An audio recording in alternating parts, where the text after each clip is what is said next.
Assalamualaikum. Dengar tak suara saya? Waalaikumsalam. Dengar-dengar. Okey, baik. Jelas suara saya? Alhamdulillah jelas tak kat ni. Tak ada lag lagi Okey. lah. Saya harap sepanjang sesi kita ni dua-dua tak ada masalah lain lah kan? Supaya tak mengganggu sesi kita. Okey, untuk teruskan sesi ni, InsyaAllah. alright. Sebelum teruskan sesi ni, saya berminatlah untuk memperkenalkan diri saya. Nama saya Ali Suhaila binti Jamaluddin sebagai kaunselor awak untuk hari ini. Jadi awak boleh panggil saya Cik Alice ke Cik Suhaila ke, saya tak kisah atas kesudian awak. So saya pun juga berminatlah untuk mengenali awak juga. So awak bolehlah kongsi dengan saya nama awak tinggal dekat mana, lepas tu tentang keluarga awak ke, dan awak masih pelajar ataupun sedang bekerja sekarang. Okey. Nama diberi Atika Syakira. Boleh panggil Syakira ataupun nak pendek lagi panggil Kira je. Berumur 23 tahun dan menetap di Pasir Mas Kelantan. Okay, cuma sekarang ni saya tak bekerja dan bergelar seorang pelajar di Universiti Awam. Ya, Universiti Awam Pengurusan yang Terbuka.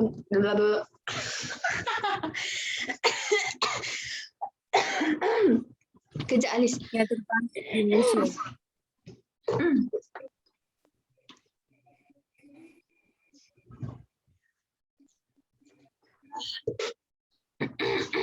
Tak sedap sangat sebab tak ada tadi nak cakap macam Kering sangat tu. Jut. Okay, semula Okay. Dah. Okay. Bismillahirrahmanirrahim. Assalamualaikum. Waalaikumsalam. Okay, jelas tak suara saya dekat awak? Jelas. Okay, Alhamdulillah. Saya harap sepanjang sesi kita ni suara kita, line kita pun tak mengganggulah sesi kita. Okay, sebelum tu saya berminat untuk mengenalkan diri saya. Nama saya Ali Suhaila binti Jamaluddin sebagai kaunselor awak untuk hari ini. Jadi kalau awak boleh panggil saya Cik Alice ke Cik Suhaila ke, saya tak kisah pun.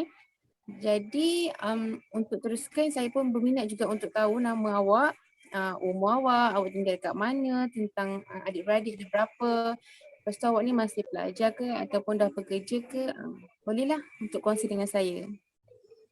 Okay. Nama saya Atika Syakira. Boleh panggil Syakira ataupun Kira, nak lagi pendek. Sebab ada orang komplain nama saya macam panjang sangat Syakira tu. So dia pendek kan panggil Kira je. Lepas tu sekarang berumur 23 tahun dan bergelar seorang pelajar di Universiti Awam iaitu UUM di Sintuk Kedah dalam bidang pengurusan pendidikan, bimbingan dan kaunseling. Dan sekarang ni saya berada di tahun 3 lah, semester 6. Tinggal setahun lagi nak habis. Lepas tu pasal mengenai latar belakang keluarga saya, serba sedikit, saya merupakan seorang anak sulung daripada 6 adik-beradik dan menetap di Pasir Mas Kelantan. Okey, daripada apa yang kita sudah kongsi tadi, Cik Syakira tinggal dekat Kelantan, Pasir Emas dan merupakan anak sulung daripada 6 orang adik-beradik. Oh, ramai adik-adik Syakira. Ramai, tapi lagi ramai perempuan lah. 4 perempuan, 2 orang lelaki. Oh, okey. Alright, tadi Cik Syakira cakap Cik Syakira ni merupakan pelajar kaunseling. Jadi semestinya Cik Syakira tahulah serba sedikit tentang kaunseling tu apa kan, sesi ni. Saya tahu dan saya pernah join sesi kaunseling lah, cuma untuk kaunseling kerjaya tu saya tak pernah lagi. Kalau ada pun mungkin masa sekolah menengah dulu, tapi saya rasa yang tu bukan sesi kaunseling kot, yang tu macam sekadar bercakap-cakap dengan kaunselor, bercerita. Tapi kaunselor tu ada bagi tahulah mengenai kerjaya tu apa, macam mana hala tuju nanti, macam tu. Okey, baik. Maksudnya apa yang saya faham, Cik Syakira ni tahulah memang jelas dengan apa itu kaunseling sebab sebelum ni pun Cik Syakira pernah juga jalankan sesi tapi bukan secara formal, mungkin secara sekadar perkongsian. Okey, untuk lebih jelas saya akan bagi tahulah Cik Shakira. Okey, sebenarnya sesi kaunseling ni merupakan satu sesi yang kalau macam sekarang kita individu akan berjalan selama 30 minit ke 45 minit, yang mana saya sebagai seorang kaunselor kepada Cik Shakira iaitu klien saya pada hari ini, kita akan teroka apa isu yang akan dibawa oleh Cik Shakira dan kita akan sama-sama untuk mengetahui dan celik akal tentang isu Cik Shakira bawa tu. Untuk sama-sama kita membantulah keluar daripada isu itu. So Cik Shakira jelas dengan sesi ni? Jelas. Alright. Alhamdulillah. So seterusnya saya nak bagi tahulah serba sedikit tentang etika yang akan dibawa sepanjang sesi ni. Okey, yang pertama yang paling penting ialah tentang kerahsiaan, etika kerahsiaan, yang mana sepanjang sesi ni Encik Shakira kemungkinan akan menceritakan pelbagai cerita, isu dan sebagainya. Jadi dia akan menjadi kerahsiaan antara kita berdua lah. So, saya pun tak boleh untuk buka cerita tersebut kepada orang lain. Alright, yang kedua saya untuk pengetahuan Cik Shakira juga, saya kalaulah cerita-cerita yang dibuat oleh Cik Shakira itu boleh melibatkan keselamatan orang lain, orang yang ketiga, saya perlu memberitahu kepada pihak luar lah, contoh pihak-pihak yang bertanggungjawab apa semua untuk keselamatan kita berdua juga. Macam tu. Boleh ke macam tu Cik Shakira? Boleh. Alright. Maksudnya Cik Shakira pun dah jelas lah dengan apa etika kaunselor yang kita akan dibawa dengan sesi ni. Jadi sepanjang sesi ni ada tak apa-apa yang Cik Shakira nak cakap dekat saya, maybe peraturan yang Cik Shakira nak pesan dekat saya, kot lah Cik Shakira tak selesa ke apa ke, ada? Setakat ni tak ada kot. Tak adalah. Alright, tak ada. Alright. Maksudnya tak apa, saya boleh tambah kat bahagian tu. Contohlah kalau tiba-tiba kita tengah sesi ni, tiba-tiba ada masalah lain ke apa ke, kita mungkin boleh tunggu sekejap untuk pukul dah ada balik. Kalau tak ada, tak apa, kita akan cuba kontak melalui cara lain lah. Okey, jadi kan sebab kita buat atas online ni memang rintangan line tu memang sangat kuat. Okey, jadi Betul. saya kira pun dah cerita. Alright, kita akan sesi kita lah. Sebelum tu saya nak kita pada hari ini saya akan jalankan satu ujian inventory nilai pekerjaan sidik dekat Encik Shakira iaitu INPS untuk kita dua sama-sama tahu dan teroka nilai pekerjaan yang ada dekat dalam diri Shakira. Baru kita dapat tahu dan teroka dengan baik sesi ni. Jadi Cik Shakira dah ready untuk jawab ujian inventory ni? InsyaAllah ready. Okay, dekat sini saya sediakan borang dia. Okay, dalam borang ni terdapat dua bahagian A dengan bahagian B. Okay, untuk sekarang Cik Shakira cuma perlu jawab bahagian A sahaja, iaitu macam saya akan beri arahan lah daripada borang ni kan. Alright, lepas Cik Shakira dah jawab bahagian A, untuk bahagian B adalah pengiraan skor. Jadi pengiraan skor tu kita akan kira sama-sama supaya tiada kesilapan yang berlaku, supaya kita dapat nilai pekerjaan tu dengan lebih baik. Alright, sekarang kita mulakan dulu dengan borang A, iaitu Cik Shakira boleh jawab daripada ni lah borang yang saya bagi ni. Okey, terima kasih. Saya jawab dulu Kalau ada apa-apa yang tak faham, Cik Shakira boleh tanya saya lah. Okey.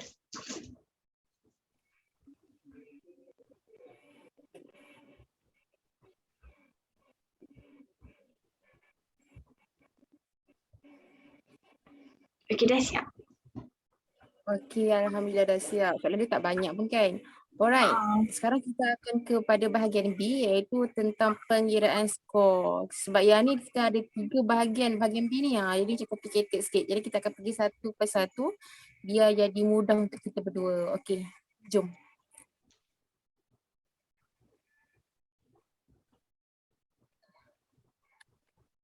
Okey, dah, maksudnya Alhamdulillah kita dah dapatlah keputusan skor Encik Shakira.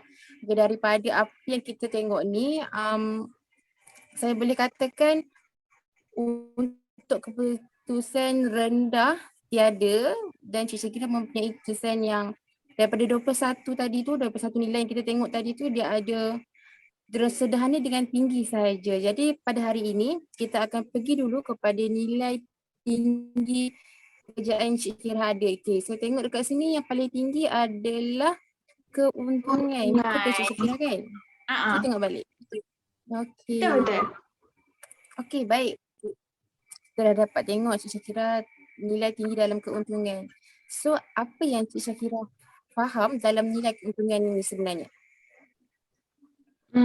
Kalau menurut saya macam first impression, kalau sebab pasal keuntungan, dia macam melibatkan duit dan juga satu perniagaan, satu bisnes.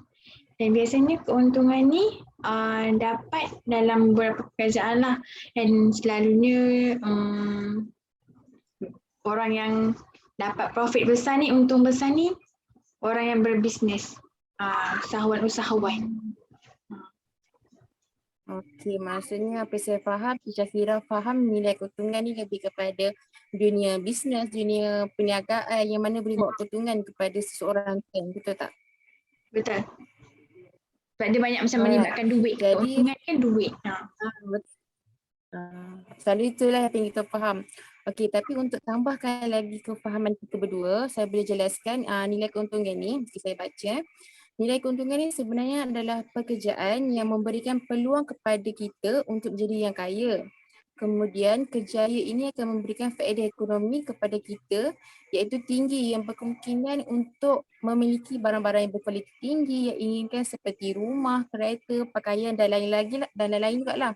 And then walaupun kadang-kadang kita ni terpaksa berhadapan dengan risiko, kita berpotensi untuk mendapatkan keuntungan yang besar, iaitu keuntungan yang tinggi. Jadi betul lah macam Cik Syakira faham tadi kan, kata berkaitan dengan duit, bisnes apa semua. Betul tak? Ada kaitan tak Cik Syakira rasa? Betul lah, berkait lah, sebab macam bila kita dapat untung tinggi, mesti kita dapat duit banyak. Bila dapat duit banyak, kita ni digana sebagai seorang yang kaya lah. Kita boleh beli apa yang barang yang kita nak, sesuka hati kita. Apa yang kita nak tu kita boleh dapat sebab kita dapat untung yang besar. Okay, betul lah, saya setuju dengan apa Cik Syakira cakap tu. Maksudnya macam tadi dia kata melibatkan risiko, walaupun Cik Syakira kata tadi Cik Syakira lebih kepada keuntungan kan. Maksudnya walaupun berhadapan dengan risiko, Cik Syakira pun mampu sebenarnya, sebab kita target tadi kita nak kereta, nak keuntungan dari sebalik apa yang kita hadap tu. Okey, untuk teruskan nak kaitkan lagi, sebelum ni pernah tak Cik Syakira ada pengalaman bekerja sebelum ni, sebelum jadi seorang pelajar di UM? Ada, saya pernah bekerja, tapi saya yang rasa dunia pekerjaan yang sebetul-betulnya lepas SPM lah. Cumanya kalau yang melibatkan pasal keuntungan ni, saya pernah join sebagai dropship rasanya, tapi saya pegang stok masa tu. Masa tu umur saya 14 tahun, masa tu arwah mak saudara saya, dia buka kedai makan, tapi dia jual minyak wangi juga. Dan dia kata masa tu viral minyak wangi tu bau buah-buahan. So dia kata, apa kata saya cuba jual minyak wangi tu dekat sekolah. Sebab minyak wangi tu botol kecil, senang nak bawa dan orang budak-budak suka dengan bau minyak wangi buah-buah tu masa tu. Dan yang paling wangi masa tu bau strawberry dengan bau apple. Saya try bawa dalam 2 kotak ke, dalam 1 kotak tu ada 5. Mula-mula hari pertama saya bawa 1 kotak dulu, tapi 1 kotak tu ada 5. Macam-macam bau saya bawa. Lepas tu masa hari pertama tu habis jualan tu. And 1 botol saya jual dengan harga RM5 dan untung saya dapat masa tu RM1 tak silap saya. So kalau saya dapat jual banyak, dari RM1.50 lah saya dapat. Masa saya cakap macam tu lah, sebab habis kan hari pertama tu. So hari kedua tu saya up daripada 1 kotak jadi 2 kotak. 2 kotak maksudnya 10 botol. So macam wow, best dapat duit, dapat untung. Walaupun harga kita jual RM5, tapi kita dapat untung balik. Walaupun tak banyak dengan harga yang kita jual, tapi dapat rasa titik peluh kita dapat pegang duit banyak. Macam tu. Sebab duit sekolah paling-paling pun RM5 je dapat. Ni bila dapat banyak pegang duit tu rasa macam duit sendiri kan ni. Macam tu. Lepas tu lepas sekolah tu masa tingkatan 2 tu, tingkatan 6 saya pernah berniaga juga. Berniaga nasi lemak, kuih-muih saya letak dekat bilik guru sekolah. Dan masa tu hanya saya seorang je pelajar yang buat macam tu. Sebab mungkin zaman dah moden, orang tak buat dah kerja-kerja macam tu. Hanya orang yang berani je nak buat. Sebab cikgu pernah cakap, beraninya jual nasi lemak, jual kuih, tak malu ke? Sebab ramai budak malu nak buat kerja macam tu. Nampak macam susah sangat. Tapi masa tu saya dengan niat nak tolong nenek saya je. Nak tolong dia berniaga. Tak salah pun. Lagipun saya suka dalam bidang ni sendiri.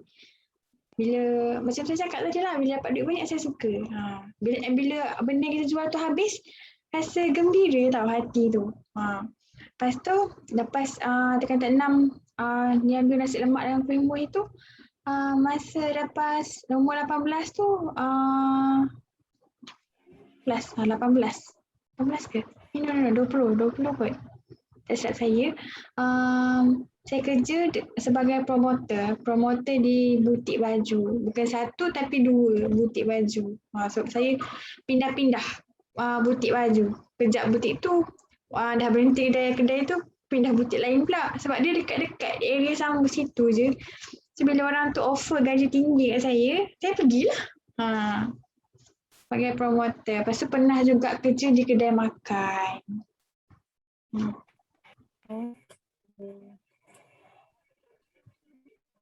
Cik Syakira dah okey ke tu? Alright. Ke Cik nak campur lagi?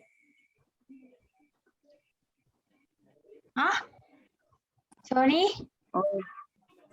Okey, Cik Syakira dah tamat ke? Tadi saya nampak Cik Syakira macam lag sikit. Saya pun nampak Cik Alice lag sikit tadi. Dah okey dah. Alright. Dah ambil dah cerita saya.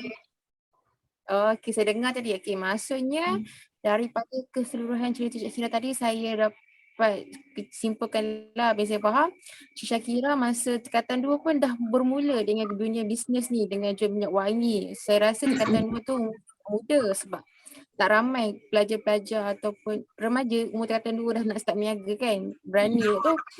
Lepas tu Cik Syakira cakap masa tingkatan 6, 18 tahun pun Cik Syakira dah mula berbisnes. Lepas tu tamat sekolah pun sambung lagi bekerja.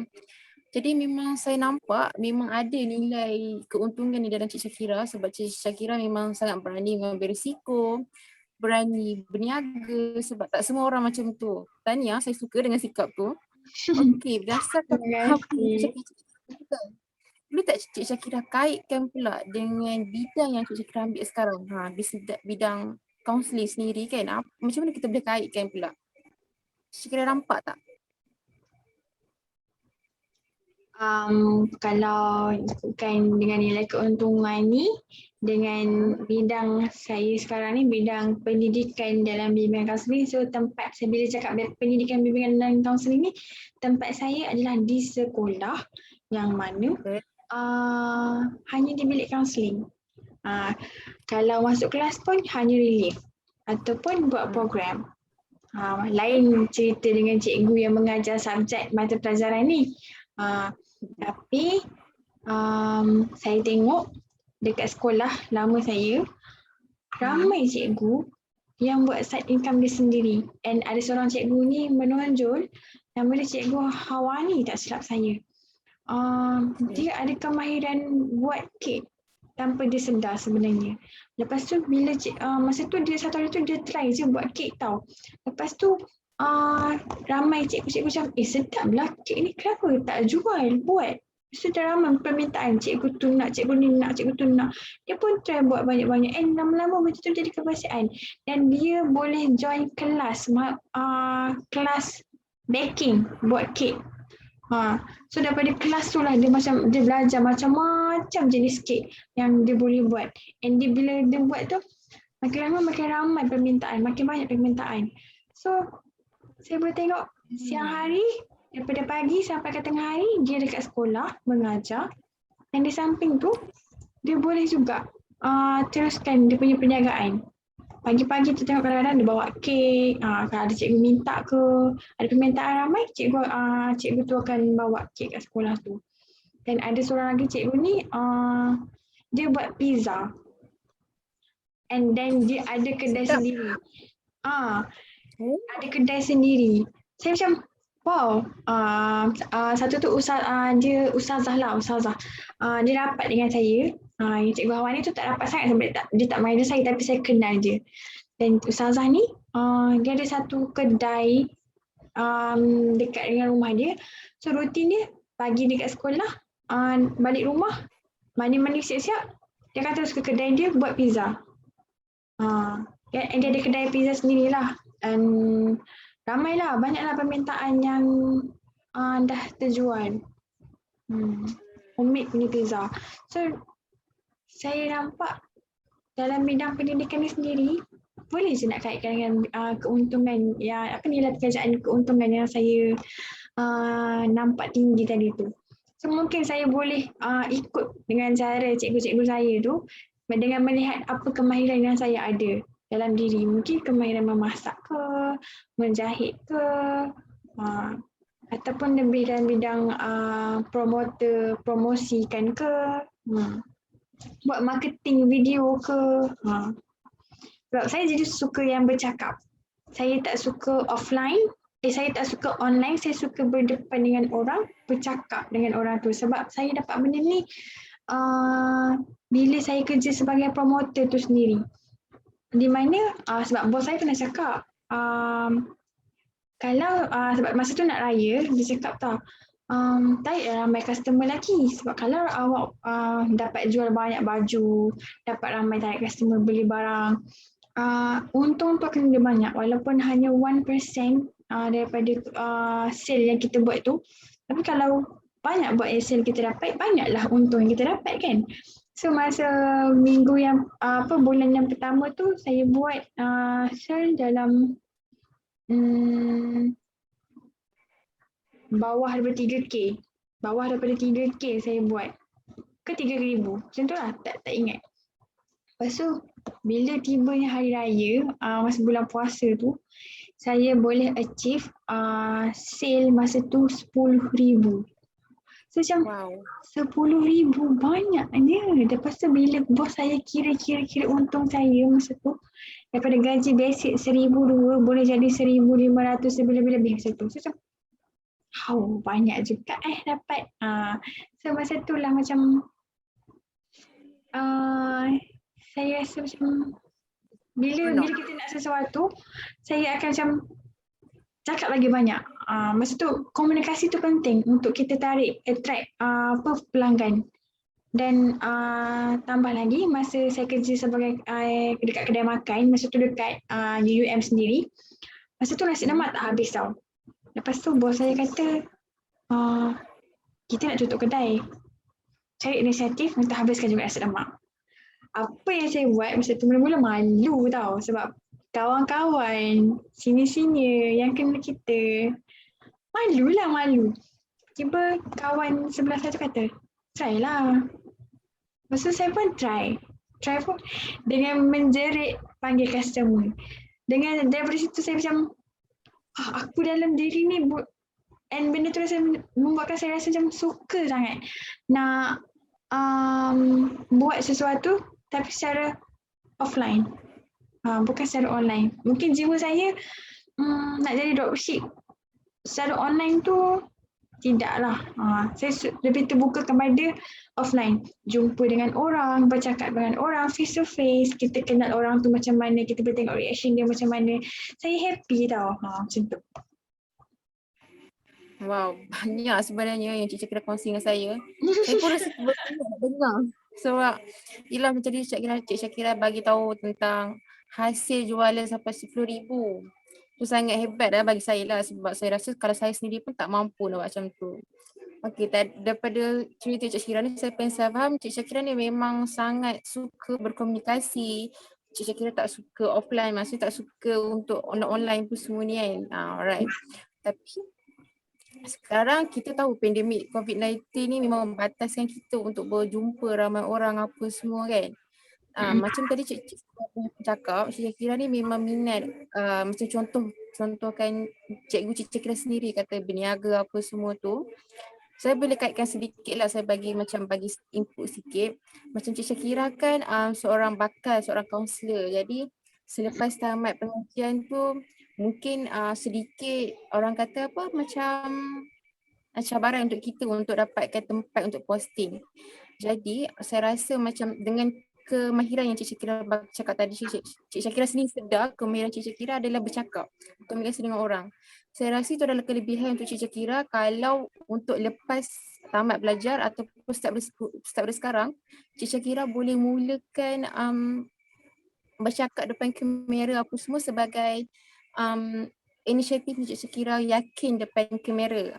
Maksudnya nanti untuk jadi kaunselor, Cik Syakira pun berkonfiden dah untuk jalankan sesi apa semua kan. Betul tak? Betul. Boleh Hmm. cuba tu. Maksudnya Cik Syakira rasa apa lagi usaha untuk Cik Syakira ubah tadi macam Cik Syakira kata Cik Syakira tak suka offline, tak suka online ni, tapi berkaitan dengan pandemik sekarang ni memang perlu untuk kita macam tu. Jadi apa pendapat Cik Syakira ataupun usaha Cik Syakira masa akan datang untuk kita naikkan balik semangat kita untuk cakap, berkomunikasi secara offline. Secara online lah macam ni. First, macam mana? Okay, macam tadi Cik Syakira kata Cik Syakira tak suka offline, maksudnya tak suka guna online sebagainya.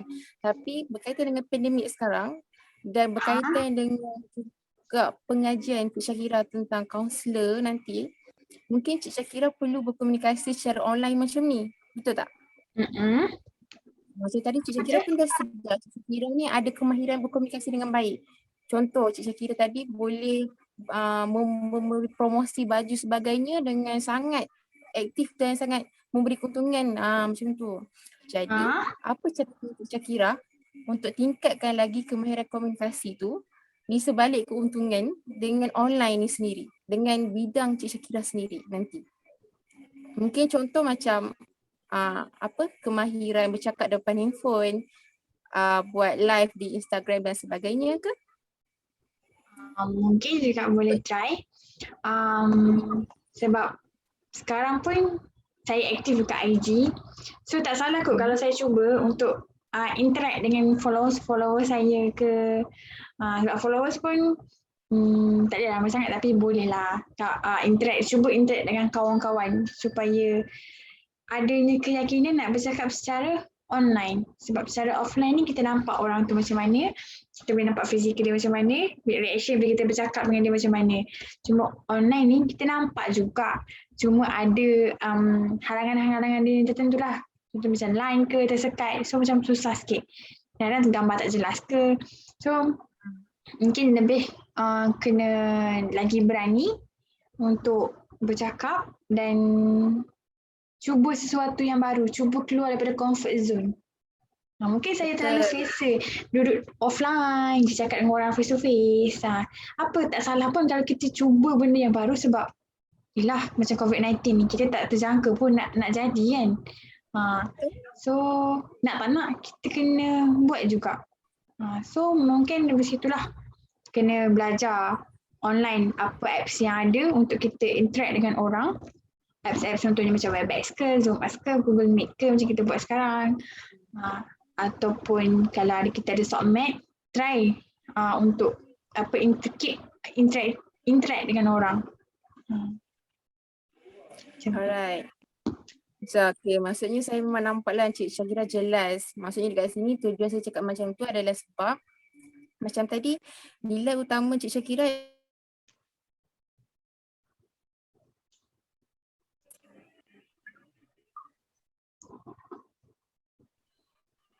Okay, Assalamualaikum Cik Syakira. Saya minta maaf saya terkeluar tadi. Waalaikumsalam. Tak apa, faham je. Biasalah masalah lain kan, tak ada siapa yang jangka. Itulah saya tiba-tiba terkejut kenapa terkeluar kan. Okay, tak apalah. Jadi kita teruskan sesi kita.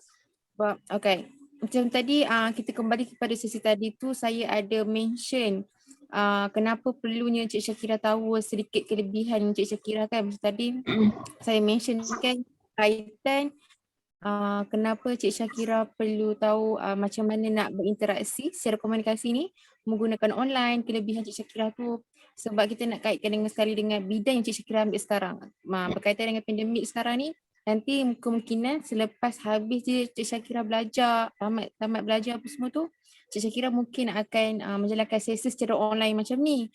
So kita Betul. kena daripada sekarang, kita kena build up kemahiran kita tu menggunakan mengikut keadaan semasa. Macam tu. Sebab Mm-mm. tu niat saya asalnya. Okey, okey, seterusnya saya nak tanya jugalah. Apa yang Cik Syakira dapat daripada awal sesi kita sampai sekarang? Berkaitan dengan nilai keuntungan yang Cik Syakira tahu tadi.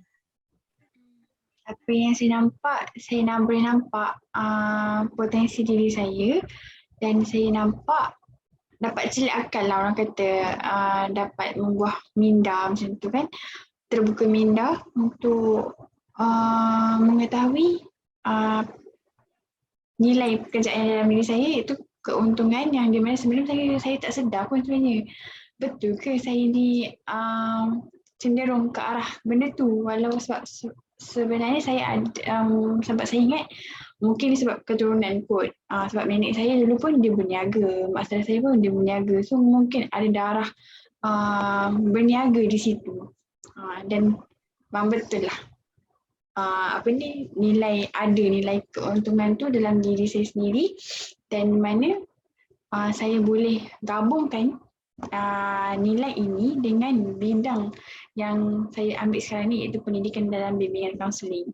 Jadinya dua benda yang berbeza dalam satu masa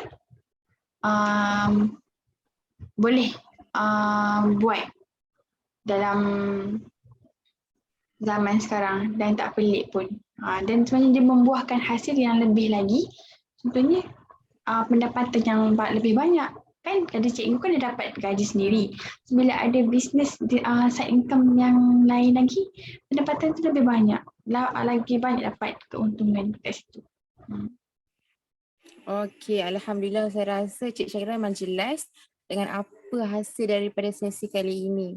Tapi malangnya sesi kita pun dah hampir ke penghujungnya sebab Dah masa habis pun dah tak. Alright. Macam tadi saya boleh konklusi daripada secara keseluruhannya. Awal sesi tadi kita telah buat ujian INPS yang mana skor yang paling tinggi yang Cik Syakira dapat adalah keuntungan. Tapi itu adalah satu daripada 21 skor lagi yang lain. Maksudnya Cik Syakira ada lagi 20 nilai yang kita belum teroka lagi. Awal Cik Syakira tahu nilai keuntungan tu bermakna dalam diri Cik Syakira dengan pengalaman bekerja sebagai cashier, bukan cashier, menjual minyak wangi, menjual nasi lemak, promoter. Lepas tu menjual nasi lemak masa sekolah tingkatan 6. Lepas tu jadi promoter lepas habis tu. Memang ada berkaitan. Kemudian kita teroka juga kemahiran yang Cik Syakira sendiri sebutkan tadi, Cik Syakira berminat untuk berkomunikasi. Kemudian kita telah kita telah cuba untuk mahirkan lagi, tingkatkan lagi kemahiran tu dengan aplikasi secara online supaya pada masa akan datang dapat membantu Cik Syakira pilih seorang kaunselor yang berkonfidens tinggi lah kan. Alhamdulillah. InsyaAllah. Jadi memandangkan masa kita pun dah tak panjang, adakah Cik Syakira berminat lagi untuk teruskan sesi kita untuk teroka lagi 20 ciri-ciri yang ciri nilai-nilai skor ni? Kalau bagi saya nak tahulah lebih lagi. Kalau dah tahu satu dan macam benda tu membuatkan saya terbuka minda lagi, so saya nak tahu lagi. So saya nak adakan sesi yang seterusnya lah. Alright. Okay, kalau macam tu maksudnya saya dapat selesai yang Cik Syakira memang setuju lah untuk jalankan sesi seterusnya. Jadi untuk tu sebelum saya tamatkan sesi macam biasalah, untuk etika saya akan ingatkan kembali tentang etika yang mana memang apa yang kita ceritakan ni saya akan simpan secara rahsia antara kita berdua sahaja. Saya tak akan buka cerita ni kat orang luar. Kemudian yang kedua, saya pula akan sebab setakat ni tak ada isu yang melibatkan saya perlu untuk memberitahu kepada pihak yang ketiga. Sebab semua yang maklumat yang Cik Syakira kongsikan Alhamdulillah baik-baik sahaja. Dan sebelum tu saya pun nak ucapkan terima kasih kat Cik Syakira sebab memahami keadaan semasa kita tadi, masa kita tengah online, tengah bersesi, tiba-tiba saya terkeluar. Terima kasih baliklah sebab kita dapat teruskan sesi dengan baik. Okay. Jadi pada sesi seterusnya kita akan teruskan sesi bila Cik Syakira ada kesempatan waktu. Nanti apa-apa Cik Syakira boleh ambil dengan saya balik lah. Tak apa, Alright, tak apa. nanti Nanti kita saya update ya. okey. Terima kasih Cik Syakira sebab jalankan sesi pada hari ini. Sama-sama. Baik. Jumpa lagi. Jumpa lagi nanti. Assalamualaikum. Waalaikumsalam. Bye-bye.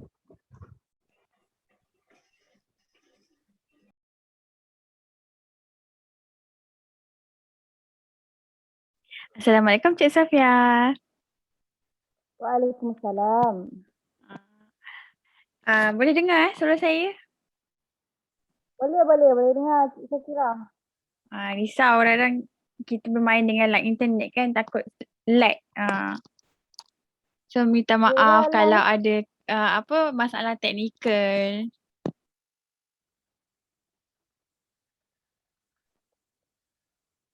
Okey. Okay. Sebelum tu saya nak perkenalkan diri saya dululah.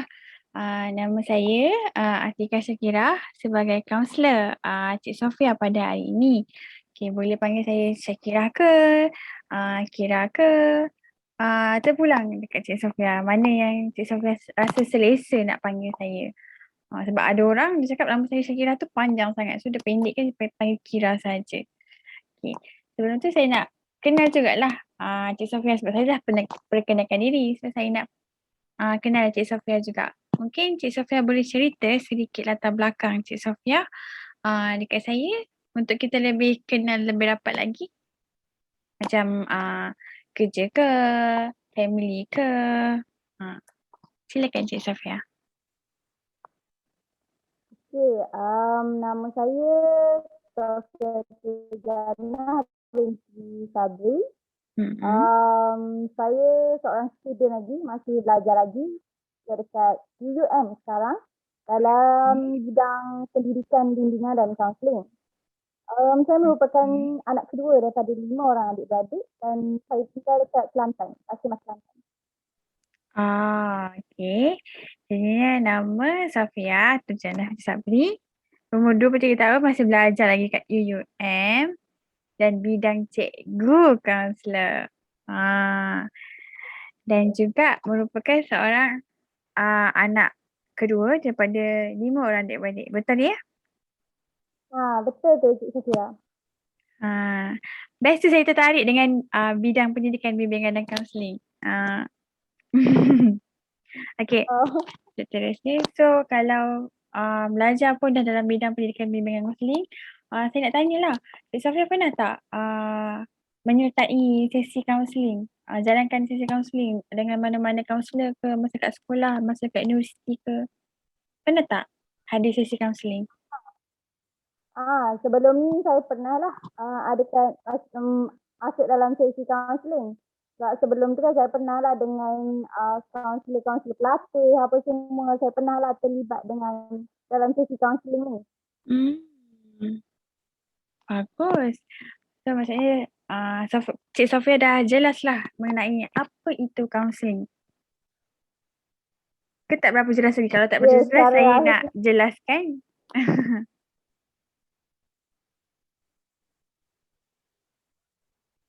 Kalau saya kira nak jelaskan secara lebih lagi pun saya boleh juga. Saya dapat tahu lebih lagi.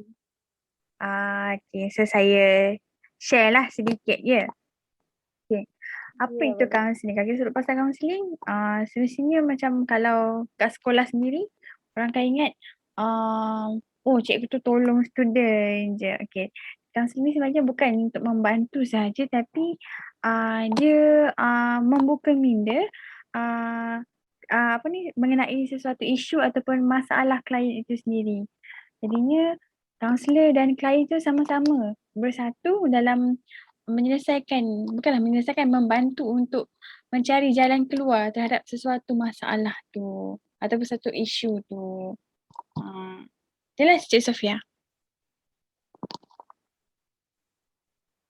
Okay, baik. Sekarang saya lebih jelas lah berdasarkan penerangan Cik tadi. Okay, terima kasih Cik Sofia.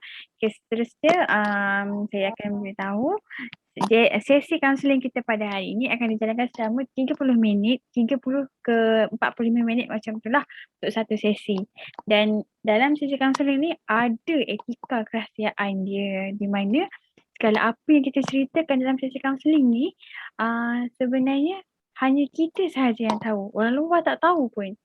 Dan kalau cerita yang Cik Safia cerita tu ada melibatkan perkara-perkara yang membahayakan nyawa ke,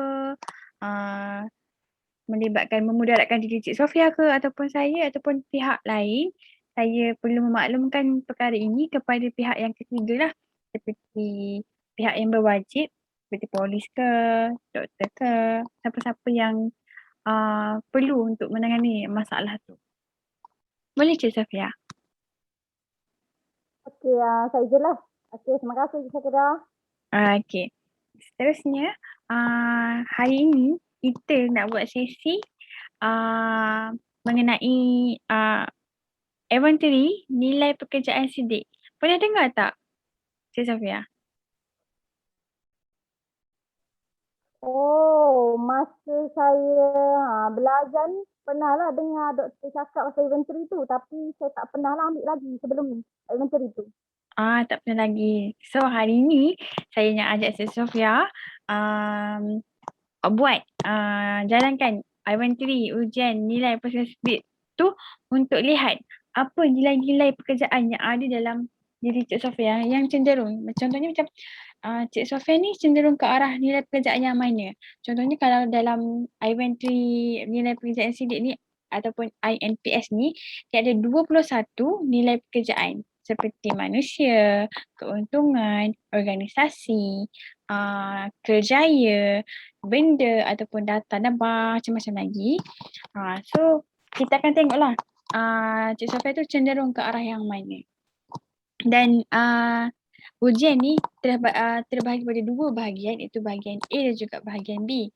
Okay, yang saya nak Cik Sofia buat sekarang ni adalah bahagian A terlebih dahulu sebab bahagian B tu adalah bahagian pengiraan. So, Cik Sofia jelas? Okey, berdasarkan penerangan Cik Syakira tu saya amat berminat lah. Saya nak tahu juga sebab sebelum ni kan saya tak pernah pun ambil tahu macam mana apa nilai yang ada dalam diri saya kan. So boleh saya rasa berminat, seronok untuk buat inventory ni. Okey, terima kasih Cik Sofia. Okey, so nak jawab soalan ni, Cik Sofia perlulah jujur dengan diri sendiri dan jawab dengan masa yang singkat, sebab kalau jawab dengan masa yang lama itu bermakna Cik Sofia berfikir, sedangkan inventory ni kalau kita nak tahu nilai kita tu macam mana, kita kena jawab dengan pantas. Contoh sekali baca, apa yang terlintas dalam hati kita tu, itulah jawapan yang tepat sebenarnya. Sebab kalau kita berfikir, itu dah bukan jawapan, tu macam kita dah berfikir, itu bukan jawapan dah tahu. Dan Cik Sofia perlulah jawab dengan dalam keadaan yang tenang. Okey Cik Sofia? Okey, boleh. Dah ready dah nak jawab soalan? Dah ready lah. Okey. Saya berminat sangat nak jawab soalan ni. Okey, so kita boleh mulakan dari sekarang.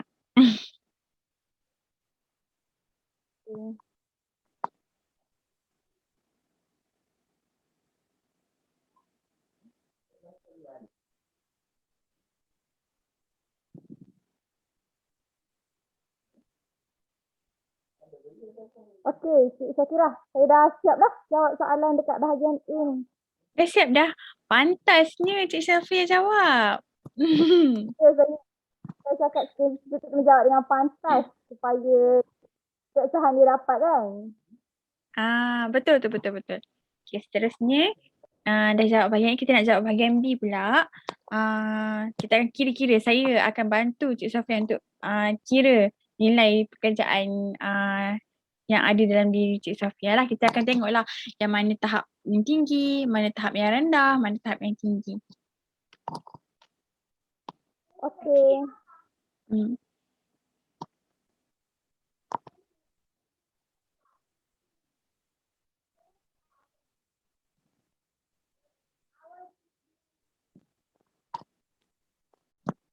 Okey, sekarang kita boleh tengok tak ada tahap rendah dalam keputusan inventory nilai pekerjaan sidik ni. Kan? Kosong je yang bahagian rendah ni. Cuba Cik Sofia tengok kat kertas tu kan kosong je kan? Ya. Maksudnya saya kira saya ni tak adalah kategori rendah dalam nilai ni.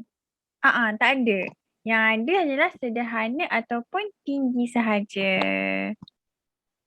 Oh, macam tu. Dan kalau kita tengok dalam banyak-banyak 21 tu, Cik Sofia cenderung ke arah manusia.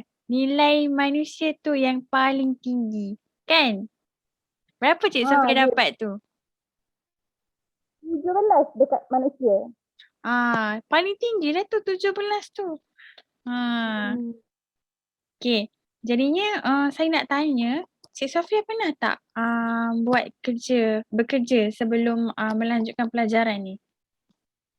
Pernah tak buat apa-apa Kalau kerja? kalau sebelum melanjutkan pelajaran ni, saya rasa kalau kerja tu saya tak pernah lah kerja sebab kalau nak kerja tu mak saya dia tak bagi kerja sebab mak saya cakap kalau kerja kan kalau biasa kalau orang kan kalau kerja nampak duit banyak je dia jadi tak nak sambung belajar sebab dah dapat duit kan dah nampak duit. So saya tak pernah kerja lah sebelum ni. Kalau dari segi pengalaman saya nak cerita yang saya banyak jadi sukarelawan. Saya lebih suka ke arah tu. Saya suka menyertai program-program sukarelawan. Bagusnya. Kalau masa saya form 6, kalau masa saya form 6 dulu, saya banyak sangat kerja sukarelawan. Saya suka tolong benda-benda yang macam tu. Saya suka macam terlibat dengan masyarakat macam tu. Saya ada banyak lah kerja daripada segi daerah, tingkat negeri, bahagian sukarelawan. Sampai peringkat negeri lah Cik Sofia pernah jadi sukarelawan. Ya. Saya pernah tolong macam mangsa banjir. Kalau kat rumah saya kan dia banyak terlibat dengan banjir. So benda tu dalam saya join satu badan tu dia ada untuk kita ajukan bantuan kepada bangsa-bangsa banjir ikut negeri macam tu kan. Saya pernah lah join sukarelawan yang jenis macam tu dalam peringkat negeri. Okey. Apa perasaan Cik Sofia masa tu? Okey, kalau bagi saya sendiri, daripada perasaan saya sendiri, saya amat seronok lah sebab saya suka sangat macam tolong orang. Kalau orang susah kan, jadi kalau kita bagi bantuan, bagi apa semua kan, jadi kita rasa puas hati. Kita tengok orang tu gembira, kita pun automatik akan rasa puas hati. Maksudnya kita dapat ringankan beban orang lain. Lepas tu saya dah suka communicate dengan orang lain. Suka pergi bercakap-cakap, tanya dengan dia, masalah dia. So kalau benda tu saya rasa kalau kita communicate dengan orang secara tak langsung walaupun sikit, kita dapat ringankan beban perasaan orang tu apa semua. Okey. Jadi dekat sini saya jelaslah. Yang Cik Sofia ni dulu tak pernah bekerja tapi selalu menyertai program-program yang melibatkan sukarelawan. Bantu masa banjir, bantu orang-orang yang susah dan Cik Sofia rasa happy, rasa macam boleh rasa macam lega lah dapat tolong orang yang susah kan. Bila kita tengok orang dah susah, bila kita bagi bantuan, mesti kita tengok muka dia happy je. Kita pun rasa macam lega sangat kita dapat tolong orang. Betul tak Cik Sofia? Betul sangat. Saya rasa gembira, rasa puas hati bila saya dapat tolong orang lain. Betul-betul kadang-kadang kita tak mampu nak bagi apa-apa dekat orang. Tapi bila kita join aktiviti sukarelawan ni, melalui tenaga 4 kerat yang kita ada ni, kita boleh bantu orang tu. Betul tak Cik Sofia? Ya betul. Saya rasa kan macam walaupun bantuan tu bukan daripada saya sendiri, tapi at least saya dapat tolong orang lain untuk sumbangkan benda tu, barang-barang tu kepada orang yang betul-betul perlu. Saya rasa amat bersyukur lah walaupun bukan saya sendiri yang bagi kan benda tu. Tapi saya dapat sampaikan benda tu kepada orang yang betul-betul perlu benda tu. Alhamdulillah. Mulia betul hati Cik Sofia. Harap-harapnya berkekalan lah. Dapat bantu orang lain lagi. Sebab bukan senang tau kita nak cari sukarelawan sekarang ni. Semuanya macam kalau nak sukarelawan kena keluarkan duit. Semuanya macam sekarang orang dah kurang kesedaran untuk sukarelawan tu. Okay. Jadinya Saya nak tanyalah, Cik Sofia kan tinggi dalam nilai pekerjaan sidik iaitu manusia. Cik Sofia faham tak manusia dalam nilai pekerjaan manusia sendiri tu apa?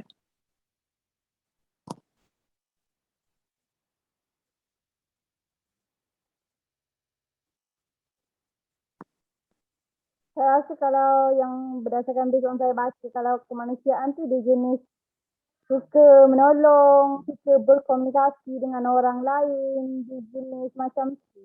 Betul tak apa yang saya faham? Betul lah tu. Dan kalau tengokkan kat sini, huraian mengenai manusia itu sendiri adalah satu keperluan utama pekerjaan ini adalah anda mesti suka dengan aktiviti-aktiviti yang berorientasikan manusia. Macam Cik Sofia cakap tadi, Cik Sofia banyak melakukan aktiviti sukarelawan. Di situ dah menunjukkan yang Cik Sofia memang betul-betul menunjukkan dalam minat nilai pekerjaan kemanusiaan ni. Dan banyak masa Cik Sofia akan digunakan untuk berhubung dan juga berinteraksi dengan orang lain. Dan bila macam Cik Sofia cakap tadi, bila jumpa buat aktiviti sukarelawan tu, Cik Sofia mesti jumpa dengan orang, berinteraksi, berkomunikasi dengan orang, penduduk-penduduk kat situ. Betul tak? Mesti ada yang bercerita masalah diorang, apa kesusahan yang mereka hadapi. Betul tak Cik Sofia? Ya, betul sangat. Dia jadi macam komunikasi two-way kan. Kita jumpa dengan orang, komunikasi dengan orang, jumpa dengan masyarakat. Kan. Dan peranan Cik Sofia termasuklah macam menyelia, memujuk dan juga menolong. Jadi dalam cerita Cik Sofia tadi, Cik Sofia pun dah cakap. Nah, Cik Sofia ada berkomunikasi dengan orang, ada memujuk, mesti ada sesi pujuk memujuk. Mungkin ada berlaku satu momen sedih. Kadang orang dia terharu, dia akan menangis tau dapat bantuan daripada kita. Mungkin dia sebelum ni tak pernah dapat bantuan ke, tiba-tiba dia dapat bantuan. Macam sedih, terharu. So akan adalah sesi memujuk-mujuk kat situ. Ada sesi menolong, macam tu.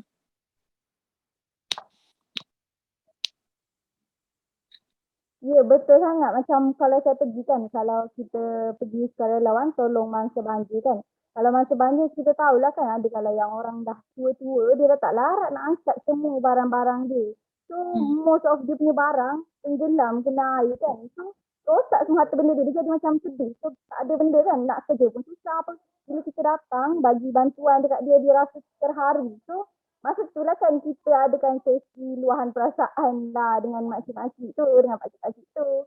So benda tu lah buatkan saya rasa saya suka dengar luahan orang lain. Saya suka untuk adapt dengan orang lain, dengan orang ramai. Boleh nampak tak kecenderungan diri Cik Sofia dalam nilai pekerjaan sidik ni itu manusia sendiri. Dan saya dapat rumuskan yang Cik Sofia ni memang adalah nilai pekerjaan sidik itu sendiri. Di mana Cik Sofia ada menyelia iaitu menyusun berapa rumah masa banjir yang dah tenggelam tu. Bukan senang tau bila barang-barang dah hanyut dengan air dah kotor dengan seluk-seluk tu nak basuh tu kan senang. Dan mesti diorang pun terharu sangat-sangat bila kita datang membantu mereka. Dan boleh saya nak tanya, boleh tak Cik Sofia kaitkan kerja dalam dalam bidang yang Cik Sofia belajar sekarang ni dengan dengan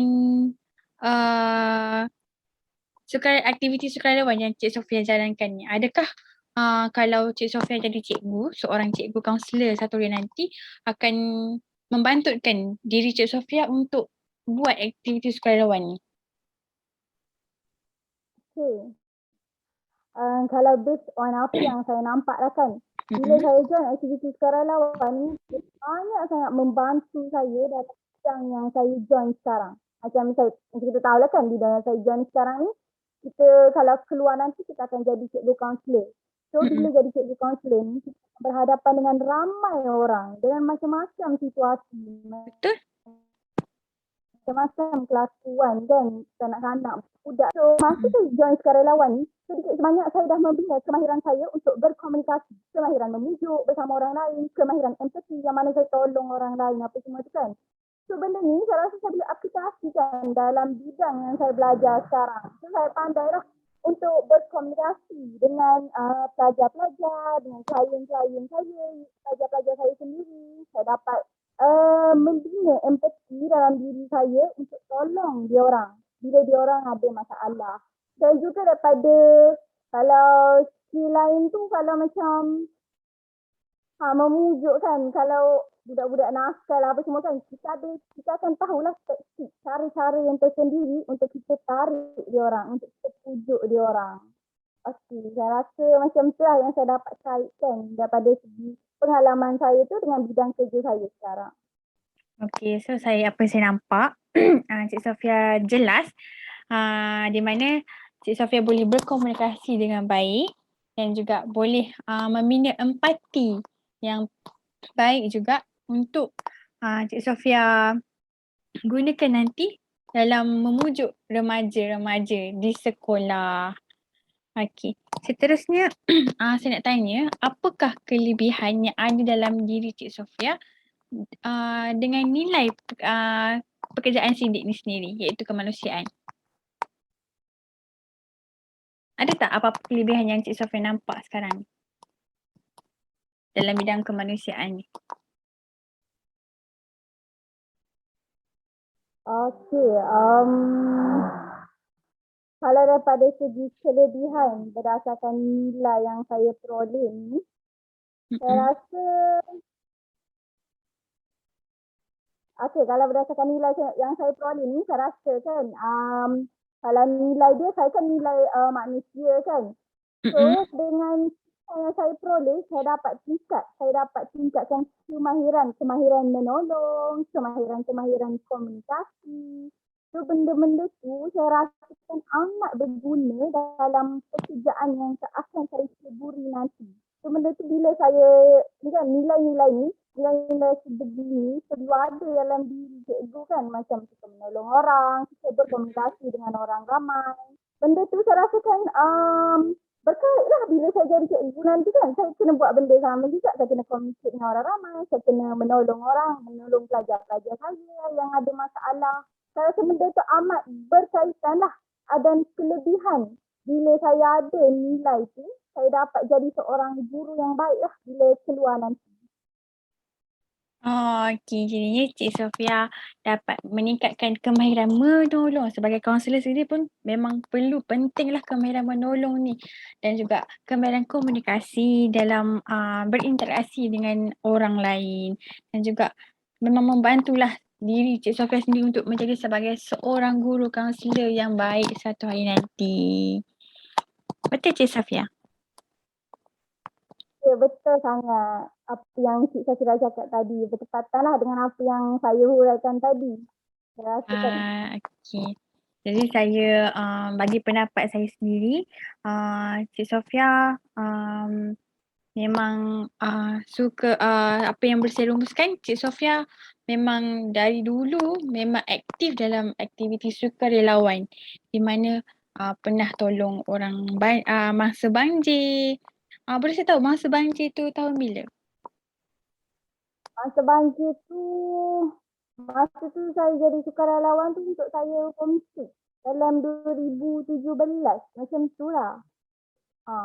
Saya masa form 6, saya macam aktif sangat sukarelawan tu, terlibat sebab cikgu saya dia macam ketua untuk tim sukarelawan tu. So cikgu saya dia akan bawa pelajar-pelajar dia yang mana berminat. So masa tu saya memang aktif gila lah dalam sukarelawan tu. Cik dalam umur yang muda pun dah terlibat dalam sukarelawan. Bukan senang orang muda nak terlibat dalam sukarelawan ni. Tambah-tambah ada galakan daripada guru-guru juga. So pentinglah seorang guru tu untuk memupuk minat dan sikap sukarelawan dalam diri remaja sekarang ni. Betul cikgu? Betul cikgu pula. Cikgu suatu hari nanti. Betul Cik Safia? Ya, betul sangat. Saya rasa peranan cikgu tu amat penting lah. Salah satu pendorong kepada saya yang berminat jadi macam ni, saya rasa salah satu dia daripada cikgu saya sendirilah, yang mana dia banyak encourage saya bila saya menolong orang ni, apa yang saya dapat, apa yang kita peroleh, apa yang orang tu dapat. So saya rasa salah satu daripada pendorong tu cikgu saya sendirilah. Okey. Jadinya kalaulah suatu hari nanti kan Cik Sofia jadi seorang guru, seorang kaunselor kat sekolah, macam mana Cik Sofia nak galakkan remaja sekarang untuk terlibat dengan aktiviti sukarelawan ni?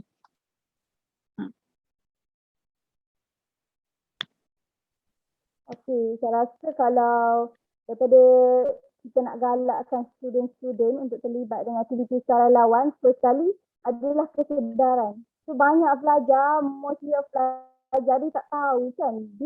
Ramai je pelajar yang nak menolong. Macam saya dulu, saya sekolah menengah pun saya pernah terdetik untuk nak jadi sukarelawan. Tapi saya tak tahu dekat mana saya nak cari orang untuk saya join. Dekat mana pusat yang boleh saya join untuk saya jadi ahli, salah satu daripada ahli sukarelawan.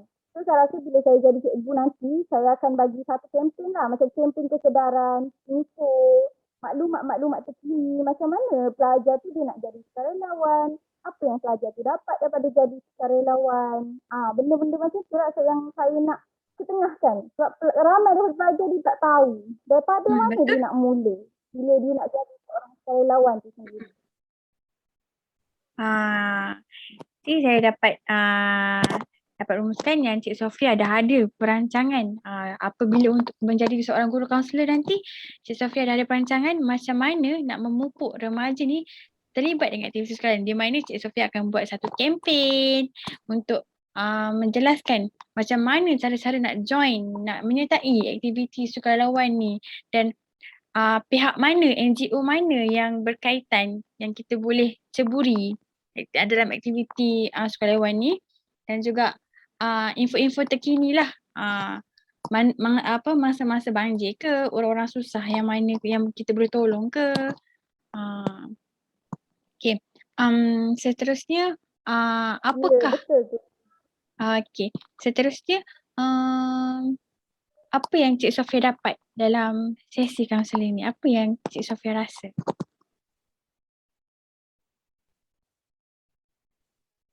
Okey, kalau first kali bila saya join ni, saya dapat tahu yang mana dalam diri kita sendiri ni ada banyak nilai. Saya tak tahu pula ada sampai 21 nilai tu.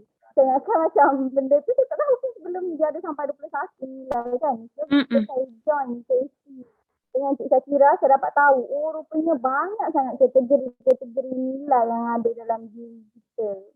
So lepas tu saya buat inventory dengan Cik Syakira. Lepas tu saya dapat tahulah nilai yang paling menonjol dalam diri saya adalah nilai manusia. Sebelum ni saya tak sedar pun kan, saya banyak rupanya lebih cenderung ke arah nilai manusia. So bila Cik Syakira suruh saya imbas pengalaman-pengalaman lepas saya, pengalaman kerja, pengalaman sukarelawan apa semua kan, saya jadi sedar, rupanya aku ni daripada dulu lagi ada sifat tu macam kan, nampaklah kan nilai manusia tu dalam diri kita. Saya baru je sedar tadi. Lepas tu saya dapat tahu kelebihan-kelebihan apa yang ada dalam diri saya. Lepas tu saya juga dapat tahu bila saya jadi cikgu nanti macam mana saya nak apply kepada anak-anak pelajar saya juga nanti. Okay, so saya rumuskan Cik Sofia sekarang ni jelas mengenai sesi yang berlangsung pada hari ini, di mana Cik Sofia sekarang ni dah tahu dalam INPS tu ada 21 nilai pekerjaan yang ada dalam diri seseorang, dan Cik Sofia tak ada yang rendah je dalam INPS ni, semuanya dia peringkat sederhana dan juga tinggi sahaja. Dan Cik Sofia baru sedar mengenai nilai pekerjaan yang ada dalam diri Cik Sofia, iaitu kemanusiaan, dan benarlah mengenai apa-apa aktiviti sukarelawan yang Cik Sofia join selama ni sebenarnya memang betul lah kenalah dengan nilai pekerjaan, iaitu kemanusiaan dalam diri Cik Sofia. Dan Cik Sofia dah terbuka minda untuk tahu macam mana akan datang Cik Sofia nak buat apa dengan remaja-remaja sekolah sekarang ni untuk terlibat lebih berminat untuk terlibat dengan sukarelawan. Jadi setakat itu sahaja sesi kita pada hari ini sebab masa pun dah mencemburui kita.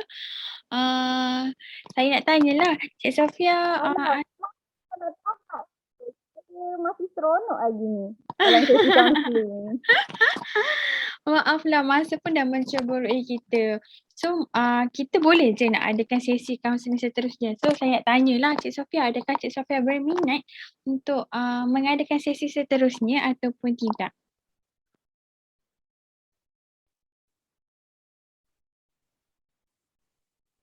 Saya rasa saya amat berminat lah untuk adakan sesi seterusnya dengan Cik Syakira sebab saya rasa macam tadi dalam kertas tu banyak lagi nilai yang saya tak tahu kan. Saya rasa macam teruja untuk tahu nilai-nilai yang lain di dalam diri saya. Betul. Bila kita dah tahu satu, kita nak tahu lagi yang lebih-lebih tu apa kan.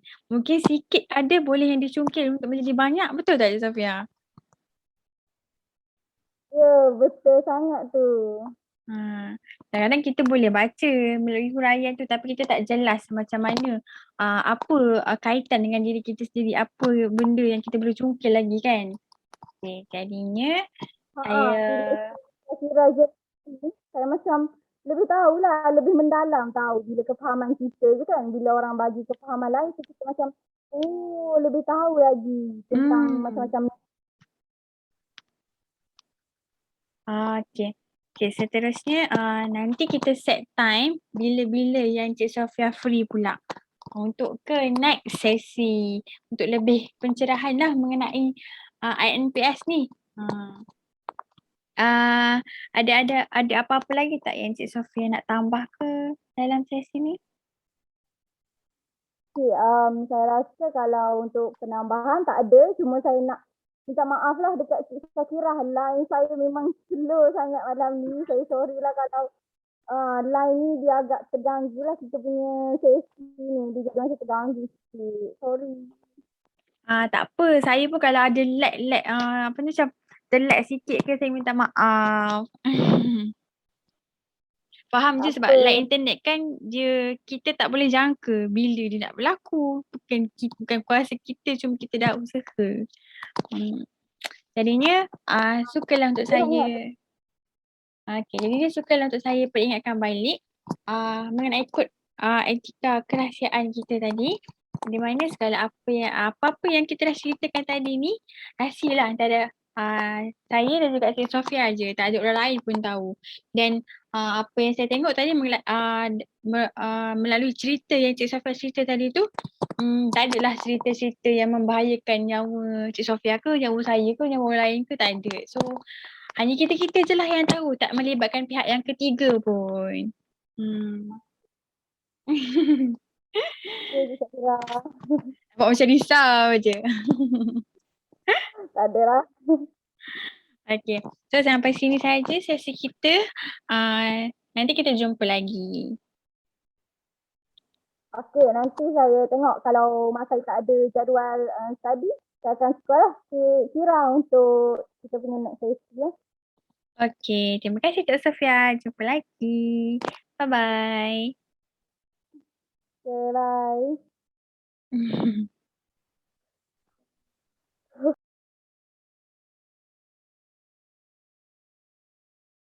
Okay, hai, Assalamualaikum Cik Ali. Waalaikumsalam. Okay, Encik Arif dengar ke suara saya? Jelas ke setakat ni? Alhamdulillah setakat ni jelas dengan suara cik. Okay, Alhamdulillah. So, kita boleh teruskan sesi kita lah. Okay, sebelum tu saya nak tanya dululah. Cik Arif, apa khabar hari ni? Sihat ke? Alhamdulillah sihat. Terima kasih buat tanya. Okay, ni dah makan ke belum ni? Dah tengah hari dah ni? Dah baru je lepas makan. Kenyang lagi. Patut nampak happy je. So, bersemangatlah untuk teruskan sesi bersama saya hari ni. Ya, insyaAllah. Okey. Sebelum kita teruskan sesi, saya nak buat sesi soal kenal dululah secara singkat untuk kita lebih mengenali antara satu sama lain. Saya dengan Encik Ali. Okey, saya mulakan dengan saya dulu. Nama saya Sofiatul Janah binti Sabri sebagai kaunselor Encik Alif untuk hari ini. Dan saya nak tahu sedikitlah pasal Encik Alif, latar belakang Encik Alif, maklumat-maklumat itulah yang saya perlukan untuk jalankan sesi kaunseling hari ini. Okey, boleh teruskan Encik Alif? Okey, baiklah, nama penuh saya Alis Suhaila binti Jamaluddin. Boleh panggil saya Alis. Saya merupakan anak ketiga daripada 5 orang adik-beradik. Kiranya saya ada 2 abang dengan juga 2 adik lelaki. Saya masih mempunyai mak ayah, alhamdulillah. Dan sekarang saya tinggal dekat Perak dan berkenaan dengan sekarang saya masih lagi belajar dekat UUM dalam bidang kaunseling pendidikan. Okey, kiranya Encik Alif ni anak perempuan seorang lagi dalam keluarga. Ya, saya anak perempuan seorang. Okey. Tahu, okey.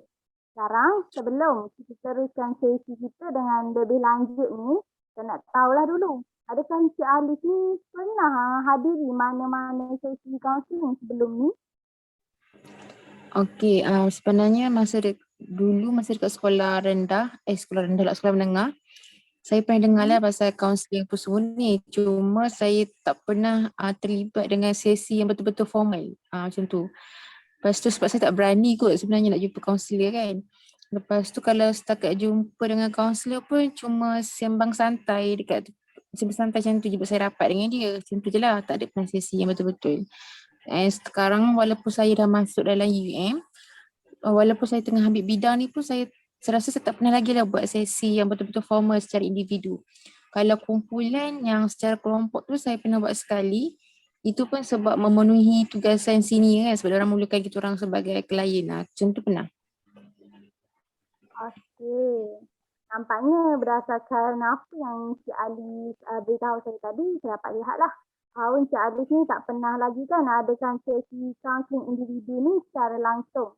Tapi secara asas ni Encik Alif dah tahulah dah pernah adakan sesi dengan kaunselor Encik Alif masa sekolah menengah, pernah adakan sesi secara berkumpulan dengan kawan-kawan dekat universiti. Okey, so secara asasnya Cik Alif dah tahulah. Ini akan saya jelaskan dengan lebih lanjut lagi lah. Iaitu yang mana kaunseling ni adalah proses menolong daripada saya untuk kita sama-sama teroka nilai peribadi yang ada dalam diri Encik Alif supaya kita dapat membantu Encik Alif untuk mencari nilai, untuk mencari tahu nilai dalam diri Encik Alif dan dapat mencari apakah kecenderungan untuk Cik Alif dapatkan sesuatu pekerjaan tu dengan lebih baiklah, dapatkan kerjaya yang lebih baik. Okey, adakah Cik Alif jelas dengan penerangan saya tadi? Saya jelas dan saya faham. Okey, baiklah. Nampaknya kita bolehlah teruskan sesi. Sebelum kita memulakan perbincangan kita, ingin saya buat satu penerangan kepada Encik Alif, iaitu mengenai etika kerahsiaan. Etika kerahsiaan ni amatlah penting, yang mana apabila segala perbincangan di dalam semasa sesi ini berlangsung, segala perbincangan dan penerangan kita adalah menjadi kerahsiaan lah antara kita berdua sahaja, iaitu kaunselor dengan klien. Tanpa boleh dibocori mana-mana pihak lah segala perbincangan yang telah dilakukan. Namun begitu, kiranya saya melihat ada perkara-perkara yang boleh membawa kemudaratan kepada Encik Alif maupun kepada diri saya sendiri, akan saya panjangkanlah perkara tersebut kepada pihak yang berwajib. Adakah Encik Alif jelas dengan penerangan ni? Jelas? Okey. So, sekarang kita akan mulakan sesi yang mana pada sesi kita hari ini, saya akan buat satu inventory bersama Encik Alif. Iaitu inventory nilai pekerjaan kredit. Adakah Encik Alif pernah dengar mengenai inventory ni? Tak pernah lagi sebab sebelum ni saya cuma tahu macam IPW, inventory personality warna. Lepas tu dengan, saya tengok ada satu lagi tapi saya pernah buat lah sebelum ni. Tapi yang INPS ni tak pernah dengar. Okey, nampaknya saya tahulah Encik Alif pernah lah juga menjawab inventory yang berkaitan dengan personality Encik Alif sebelum-sebelum ni kan. Tapi tak pernah lagi kan kita buat inventory nilai pekerjaan sidik. So baguslah untuk ni kita Cik Alice dapatlah merasai pengalaman untuk kita buat inventory nilai pekerjaan sidik ni. Yang mana saya buat tujuan saya buat inventory nilai pekerjaan sidik bersama Cik Alice ni adalah untuk saya keroki apakah nilai-nilai kecenderungan yang ada dalam diri Cik Alice yang dapat tingkatkanlah efektif kepada sesuatu kerjaya Cik Alice pada masa hadapan. Okey, melalui borang ini dia ada 21 nilai yang akan kita lihat yang dapat kita terokai dalam diri Cik Alice. Yang mana lebih cenderung dalam diri Cik Alice. Okey, dalam borang ini dia ada 2 bahagian, iaitu bahagian A dan juga bahagian B. Yang mana pada bahagian A inilah saya perlukan kerjasama daripada Cik Alice untuk jawab borang ni, untuk dapat tahu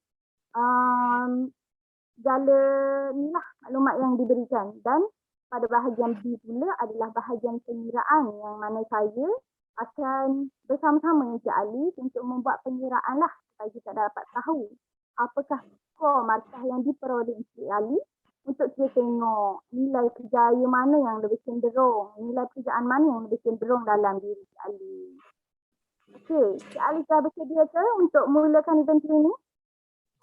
Dah, saya tak sabar nak tengok 21 ciri-ciri yang saya ada sebenarnya.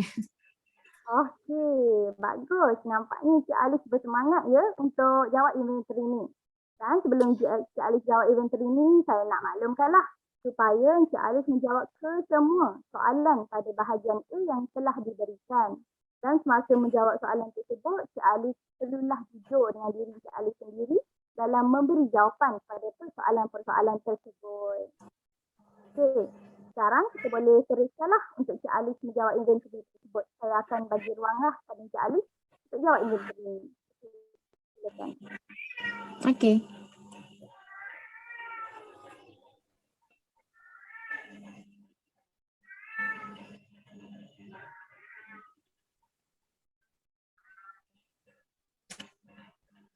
Okey, dah siap. Okey, dah siap. Cepat ya Cik Alice jawab. Tadi kan dah cakap kan, so saya rasa macam saya buat betul-betul jujur ni saya rasa. Okey, bagus Cik Alice. Cik Alice mendengar arahan, seorang pendengar arahan yang baik nampaknya. Okey, sekarang bila dah siap Cik Alice jawab ke semua soalan yang diberikan, kita akan pergi kepada bahagian B lah. Yang mana seperti yang saya katakan tadi adalah bahagian pengiraan. So di sini Cik Alice dan saya akan sama-sama kita kira lah untuk kita dapat tahu skor pemarkahan Cik Alice. Okey, mari kita kira ya.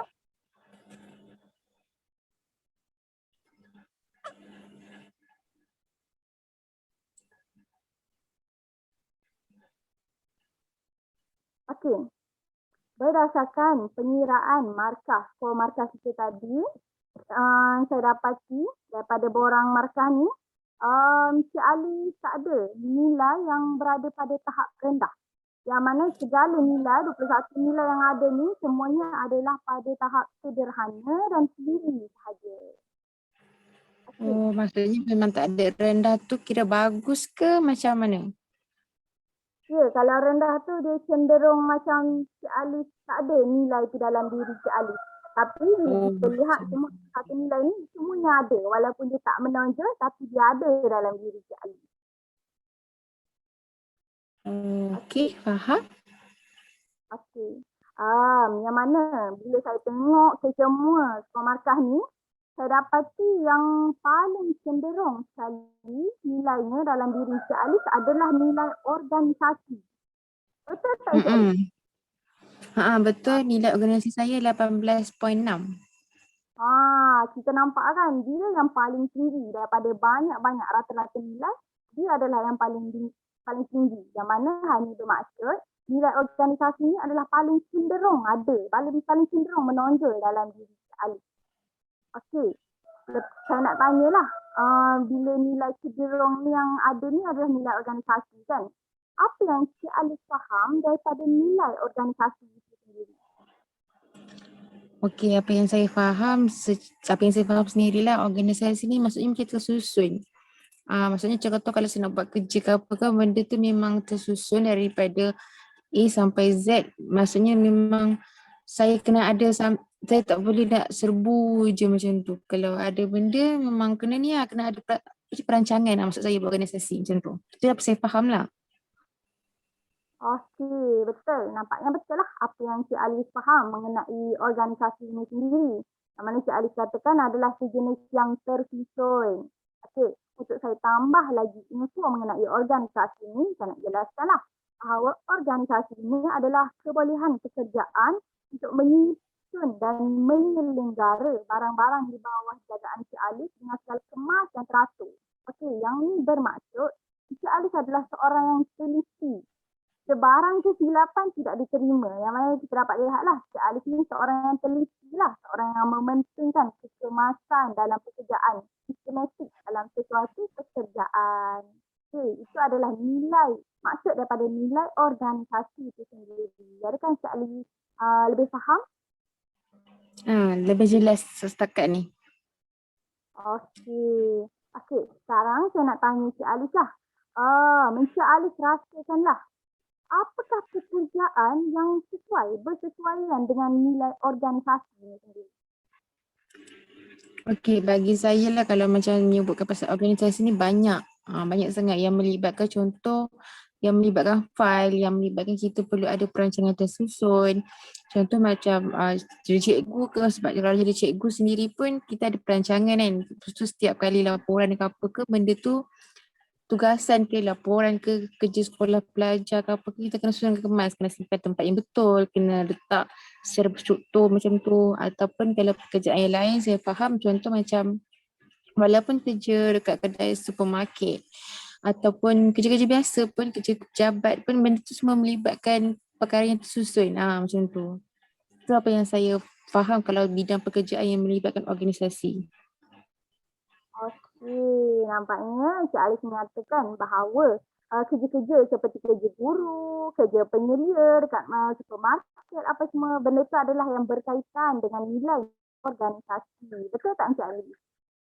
Betul-betul. Ya, bila bercakap pasal pekerjaan ni, saya nak tanyalah, adakah Cik Alice pernah mempunyai pengalaman bekerja sebelum Cik Alice sambung belajar ni?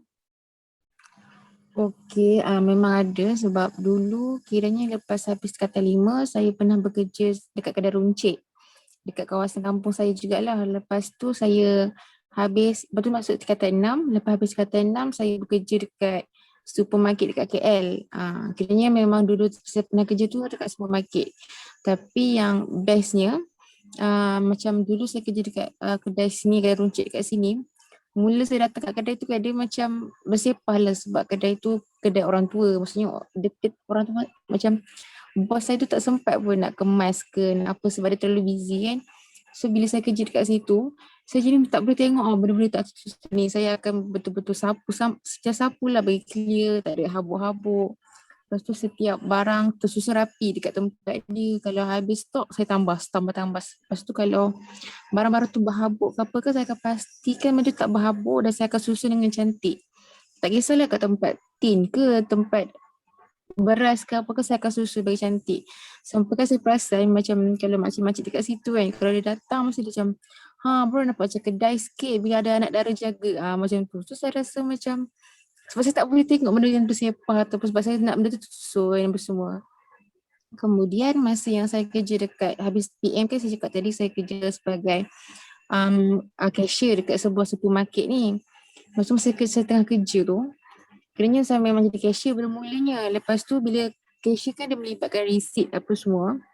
So sebagai cashier saya kena simpan receipt tu, sebab kalau saya tak simpan, contohlah kalau ada apa macam shortcut macam duit balance tak cukup tu semua, kita orang sebagai cashier yang akan ditanggungjawabkan lah. So kita orang kena make sure sebarang receipt, bil-bil yang tertunggak ke apa, kita kena simpan sebagai bukti beritahu kesalahan kami lah, macam tu. So saya memang sebagai cashier saya memang jaga gila. Saya memang akan make sure receipt tu saya akan simpan dalam satu bekas. Sampai kawan saya macam terlalu susun je macam tu. Macam dia pun tak sangka macam saya, sebab kalau dia simpan macam tu je, kalau saya tak, saya letak dalam file apa semua cantik. Lepas tu nak dijadikan ceritanya, saya punya penilai atas sebelah saya, dia macam nampak saya kerja susun kemas sangat kot. Tu dia cakap kat saya, dia macam okay, dia naik pangkatkan saya jadi apa, saya tak ingat dalam nama jawatan tu.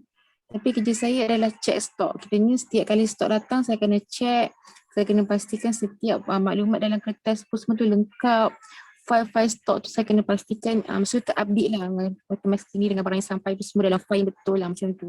So, maksudnya saya perasan yang saya ni memang jenis yang macam tu lah, lebih kepada tersusun. Dah, tu je saya rasa kalau pengalaman kerja sendiri lah. Okey. Berdasarkan penceritaan Cik Alif tadi, saya dapat tahulah Cik Alif ni ada pengalaman bekerja.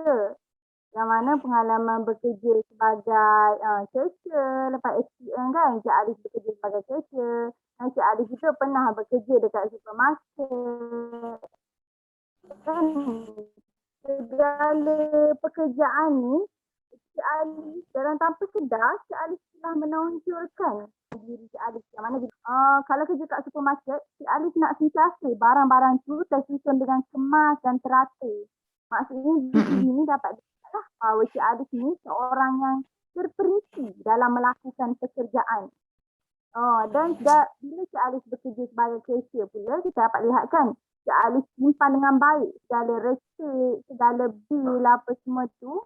Dan kita dapat lihat lah bahawa Cik Alif ni seorang yang sistematik, yang terperinci. Bila buat kerja, dia akan pastikan kerja bawah sekalian dia berjalan dengan baik, dengan teratur seperti yang dihendaki. Okey, dan benda ni kita lihat dapat kepercayaan daripada orang atasan. Yang mana Cik Alif dinaikkan pangkat kan apabila dilihat Cik Alif punya prestasi kerja kan. Betul? Okey, melalui penceritaan Cik Alif tadi, okey, Cik Alif dapat lihat tak apakah kelebihan yang Cik Alif peroleh apabila Cik Alif menonjolkan nilai organisasi dalam diri Cik Alif. Okey, apa yang saya dapat lihat sebenarnya nilai organisasi ni penting tau, sebab benda tu ada pekerjaan yang kemas. Saya rasa semua pekerjaan dalam dunia ni perlu ada kekemasan. Kalau tak memang dia akan jadi terabur dan orang akan rimas dengan benda tu. So saya rasa kelebihan dekat saya lah, sebab walaupun pekerjaan tu walaupun sebagai cashier, saya kena buat yang kemas juga. Tak boleh nak main sambil lewa sebab dia kan melibatkan duit juga, so bahaya untuk kita nanti.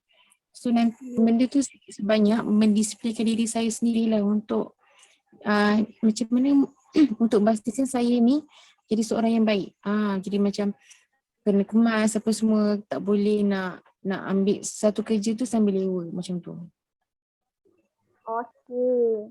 Kita ada kelebihan yang kita dapat lihat. Cik Alif ceritakan bahawa antara kelebihan yang Cik Alif dapat lihat bila menonjolkan nilai organisasi ni, orang sukalah kan benda yang kemas, teratur, orang sentiasa percaya dekat kita. Kita pun jadi sukalah benda berada pada tempat yang kemas, sentiasa selesa bila dipandang apa semua kan. Okey, daripada nilai-nilai tadi, kita dah tahu kan kelebihan. Sekarang saya nak tanya, adakah Cik Alif nampak ada tak kekurangan juga daripada penonjolan nilai organisasi yang berlebihan? Apakah akan terjadi kekurangan juga? Okey, dari segi kekurangan mungkin dia akan merimaskan orang sekeliling saya kot. Sebab contohlah, sebagai contoh, saya contoh dengan kawan-kawan saya tu semua, kalau kita orang tengah bincang apa-apa pun, kalau diorang sebut satu topik tu, tiba-tiba macam benda tu tak ada kaitan, saya macam dapat mana benda semua ni. Saya akan contohlah kawan saya dia cuba nak buat satu projek ni, lepas tu dia macam bagi hasil je. Saya cakap lah, sebelum nak dapat hasil ni kita mesti ada cara untuk dapatkan. So daripada mana, daripada modal tu macam mana, harga barang yang kita nak beli tu berapa ringgit, lepas tu daripada stok tu kita nak ambil dari mana. Saya dah fikir macam tu, saya dah fikir stok ambil mana, modal ambil mana. Yelah, kalau kita tak fikir benda tu macam mana nak dapat hasil. Tapi kawan saya hanya fikir hasil, last sekali. So saya rasa macam, dia pun cakap kalau bincang dengan saya je mesti benda tu jadi complicated, jadi susah. Sebab dia fikir senang kan, dia fikir yang hujung dia tak fikir berawal. So macam betul lah saya cakap macam tu lah. Tapi tak adalah bergaduh-gaduh, cuma dia rasa kalau macam kita bincang pasal ni, Okay, dia kata, okay, kalau part ni memang aku bagi dekat engkau, kau yang settle sebab aku tahu kau lebih kat sini. Aku fikir yang hujung-hujung lah, ada macam tu. So macam okay lah, tak apa, tak kisah pun. Macam tu lah. Kekurangan dia mungkin merimaskan orang lain untuk saya rasa. Okey, sekarang kita dapat lihat kan daripada nilai organisasi ini sendiri, kita dapat lihat daripada dua sisi yang berbeza. Yang mana daripada segi kelebihan dan juga kekurangan dia sendiri. Yang mana bila ada kelebihan dia, Cik Ali sendiri sedar. Dia adalah benda tu akan jadi kemas, teratur, kita akan dihargai oleh orang lain. Kita akan orang itu ialah kepada kita kan, seorang yang kemas, seorang yang teratur, seorang yang terperinci dalam buat kerja yang mana orang pun akan percaya dekat kita. Bila kita buat kerja tu secara sistematik, secara betul-betul, bersungguh-sungguh. Tetapi apabila kita terlalu berlebihan dalam menonjolkan nilai organisasi ni, saya juga dapat nyatakan kan bahawa orang mungkin akan rimas dengan kita, kawan-kawan mungkin akan rimas dengan kita. Contohnya macam Cik Ali cakap tadi, Cik Ali dah berpandangan jauh, dah berfikiran jauh bila sesuatu topik atau idea itu diutarakan. Tapi daripada segi orang lain, mungkin dia tidak berpandangan seperti kita kan. Orang lain dia ada nilai-nilai dia sendiri. Okey, so apabila Cik Ali cakap, bila hadapi konflik ni bersama kawan-kawan Cik Ali kan dalam situasi sebegini, apa Cik Ali akan buat untuk selesaikan konflik ni? Bila tak nak orang rimas kat kita dan kita pun selesa dengan orang lain. Dengan kita pun dapat tunjukkan nilai organisasi kita sendiri. Apa yang Cik Ali akan buat apabila berada pada situasi tersebut? Oh okey, kalau macam tu contohlah saya guna yang projek tadi tu, contoh kita orang memang ada projek untuk tolong orang. So sebab contoh kalau nak tolong, macam ni kita orang nak buat sumbangan terhadap orang-orang yang, sebab sekarang kan pandemik. So bila pandemik ni sekolah ramai yang terkesan apa semua, so kita orang cuba untuk projek untuk tolong orang-orang yang terkesan dengan pandemik ni lah. Jadi macam dia tadi dia cakap dia nak tolong orang, okey, kita orang nampak tolong orang tapi dia cuma fikir siapa yang nak ditolong. Kelebihan dia mungkin dekat situ, dia cuma fikir siapa yang nak ditolong. Tapi sebelum kita nak tolong orang, kita kena tahu dulu berapa modal nak pakai. Yang fikirkanlah siapa yang nak ditolong je lah kan. Tapi Cik Ali dah berfikiran jauh kan nampaknya.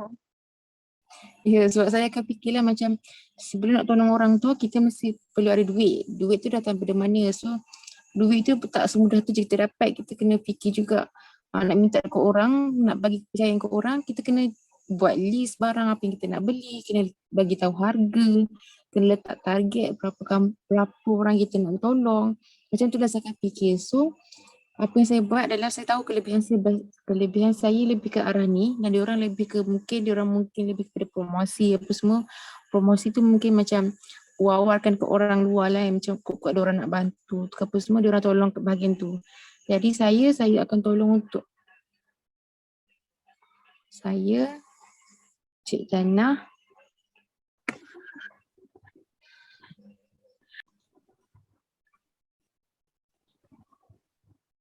Okey, maafkan saya Cik Ali, nampaknya kita ada kekurangan daripada line kan. Okey, saya line kan memang di luar jangkaan kita. So boleh kita teruskan apa yang telah dibincangkan tadi? Boleh, macam tadi saya teruskan lah. Okey, daripada segi kekurangan kan, daripada segi konflik, apakah yang Cik Ali dapat buat daripada situasi tersebut? Okey, silakan Cik Ali.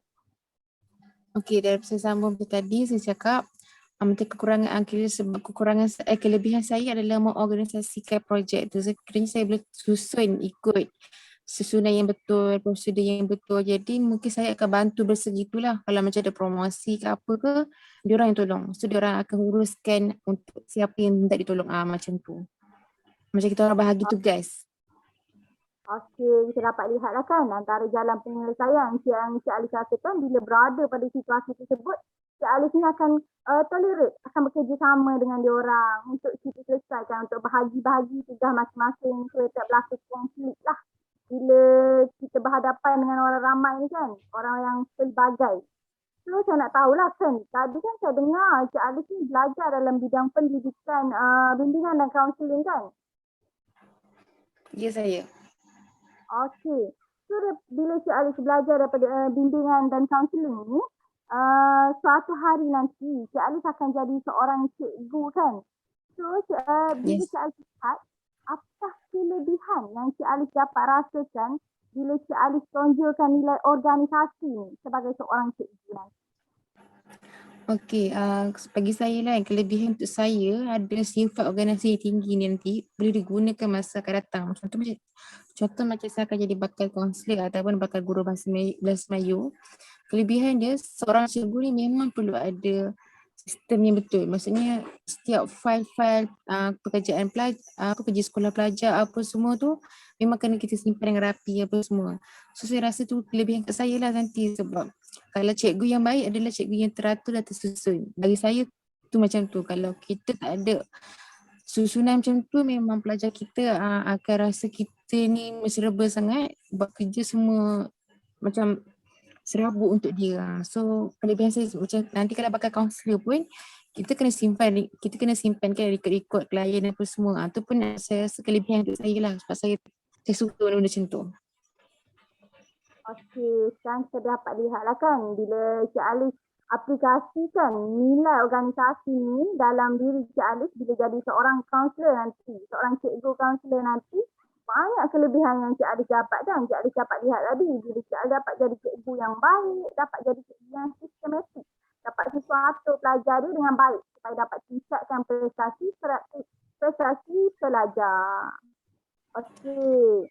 Berikut adalah apa yang telah kita bincangkan. Saya nak buat satu kesimpulan lah berdasarkan apa yang kita bincangkan hari ini. Yang mana saya telah lakukan satu inventory nilai pekerjaan sidik dengan Cik Alice. Yang mana kita akan teroka nilai-nilai yang ada dalam diri Cik Alice. 21 nilai yang ada. Okey, daripada inventory yang Cik Alice jawab, kita dapat lihatlah bahawa kecenderungan yang paling menonjol ada dalam diri Cik Alice adalah nilai organisasi. So daripada nilai organisasi itu tadi, saya telah bagi pencerahan kepada Cik Alice dan menyedarkan Cik Alice apakah kelebihan yang ada dan apakah kekurangan juga yang ada bila kita menonjolkan nilai organisasi ini sendiri. Dan Cik Alice juga dapat tahu cara untuk mengatasinya apabila berlaku konflik bersama dengan orang lain nanti. Dan juga kelebihan yang Cik Alice akan dapat bila menonjolkan nilai organisasi ini di dalam diri Cik Alice bila jadi seorang cikgu nanti. Betul. Okey. Berikut adalah apa yang kita bincangkan hari ini. Nampaknya masa pun dah mencemburui kita. Banyak lagi nilai-nilai yang belum kita teroka. Jadi saya rasa kita perlu untuk ke sesi kaunseling yang kedua lah untuk kita lebih teroka lagi nilai-nilai yang ada yang lain. So adakah Cik Alice bersetuju untuk kita buat sesi kedua nanti? Saya setuju dan saya sangat berminat nak lakukan sesi kedua sebab saya nak tahu lagi 20 ciri-ciri saya tu. Okey, nampaknya Cik Alice bersetuju daripada dua-dua pihak. Kita dah bersetuju lah kan untuk adakan sesi kaunseling yang kedua. Okey, nampaknya kita dah nak hampir tamat lah kita punya sesi kaunseling. Sebelum kita tamat ni, saya nak tanyalah pada Cik Alice, adakah apa-apa kekurangan yang boleh saya perbaiki daripada diri saya sendiri untuk sesi kaunseling kita akan datang? Setakat ni saya rasa sesi kita berjalan dengan baik, tak ada apa-apa kekurangan pun, saya rasa okey je. Okey, terima kasih Cik Alice. Sebelum kita menamatkan sesi kita kali ni, saya nak tegaskan sekali lagi lah kita punya etika. Iaitu etika kerahsiaan. Di mana segala apa yang telah kita perbincangkan dalam sesi kita kali ini adalah menjadi kerahsiaan antara kita berdua sahaja. Tanpa boleh dibocori maklumatnya oleh mana-mana pihak luar. Okey, dan barang perkara-perkara yang memudaratkan boleh saya bawa kepada pihak yang berwajib. Tapi nampaknya tak adalah kan perkara-perkara yang terlalu confidential dalam ni. Nampaknya antara kita-kita sahajalah. Ya, betul. Okey, dan mengenai sesi kaunseling kita yang kedua, saya harap Cik Alice dapatlah untuk update kepada saya bila-bila masa yang Cik Alice rasakan sesuai. Masa dan tarikhnya yang Cik Alice rasakan sesuai untuk kita adakan sesi kedua nanti. Okey, baik, nanti saya update, okey? Okey, saya nak ucapkan terima kasih banyak-banyak. Saya amat menghargai kesudian Cik Alice untuk bekerjasama dengan saya hari ini untuk jalankan sesi kita. Untuk kita teroka diri Cik Alice. Terima kasih ya. Terima kasih. Okey, sama-sama. Terima kasih, Okey. Cik. Ini kita berjumpa lagi untuk sesi yang kedua. Itu sesi akan datang. Assalamualaikum Cik Ali. Waalaikumsalam, insya-Allah. Bye. Bye.